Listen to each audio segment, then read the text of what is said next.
izgalmasnak találtam a világát. Tulajdonképpen ezt a picit statikus, de közben folyton valamiféle titkot hordozó világot.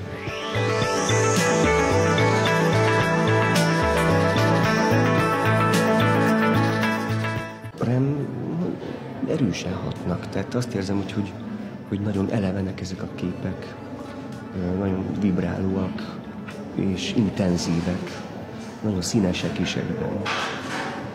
És nyilván mondom a szövegben is, vagy mondok hasonlót, de valóban, hogy mondjam, olyan sallangmentesek.